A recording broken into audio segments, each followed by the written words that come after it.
chama Renata Agostini, que ela fez um levantamento para a gente nesse apagar das luzes da CPMI. Última sessão na quinta-feira, sessão com oitivas, depois apenas leitura de relatório e votos. Renata Agostini, nossa analista aqui do Bastidores CNN, conta para a gente, nesse apagar das luzes, quantos requerimentos foram aprovados no final das contas e quantas oitivas foram realizadas? Foi um saldo positivo ou um saldo bem negativo?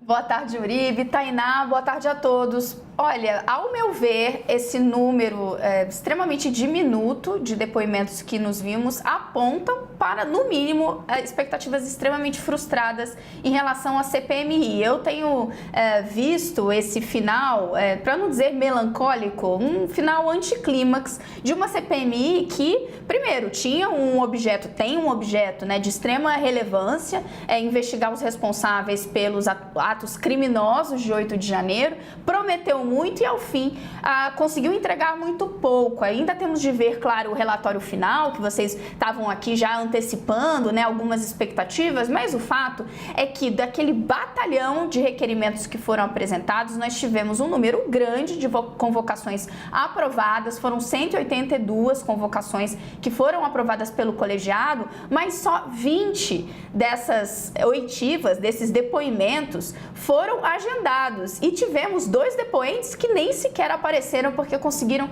esse direito no Supremo Tribunal Federal. E você teve, como Tainá agora há pouco destacava, uma série de nomes que eram vistos como cruciais, como importantíssimos, justamente para ajudar a fechar algumas pontas, esclarecer eventuais omissões ou ações indevidas no 8 de janeiro que ficaram de fora.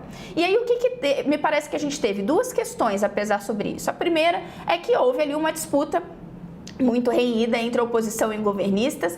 O governo tinha uma maioria, mas encontrou em Arthur Maia, né, um goleirão para algumas de suas ambições, né? Ele tem um tempo todo colocando aquela bandeira do equilíbrio. E o segundo aspecto é que houve, sim, por parte dos governistas, uma falta de foco, uma estratégia ali cambaleante que muitas vezes fazia com que eles atirassem para muitos lados e aí acertassem muito pouco.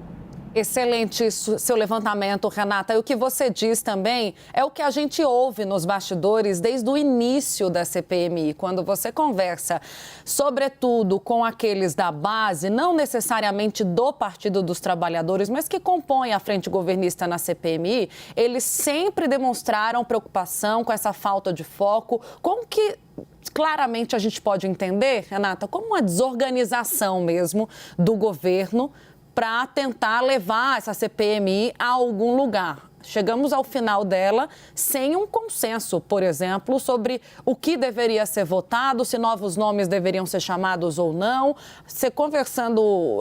A gente conversando de ontem para hoje com esses membros, a gente vê que acaba do jeito que começou, né, Renata?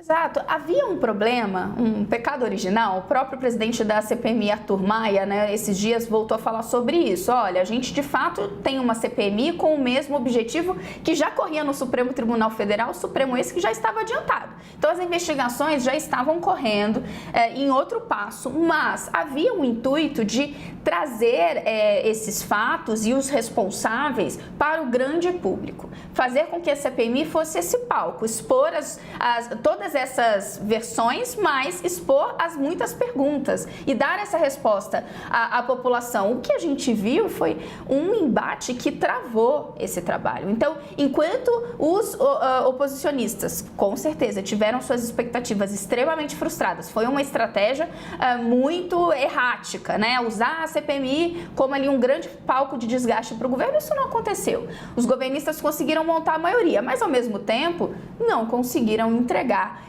os planos tão ambiciosos. O próprio plano de trabalho da relatora Elisiane Gama não conseguiu ser cumprido ao longo desses meses de trabalho.